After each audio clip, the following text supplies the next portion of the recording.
What expenses do you have at the Water's Edge Resort?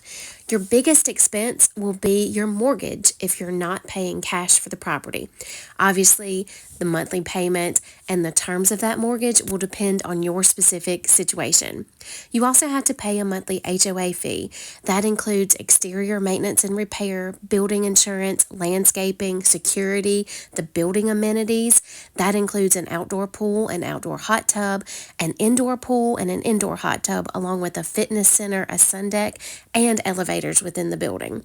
Within your condo, the HOA fee also pays for your water and sewer, your trash pickup, pest control, and your cable and internet service. You also have to pay an HO6 policy. While the HOA fee includes your exterior building insurance, you will need an HO6 policy for your contents and liability, and you also need to pay your property taxes.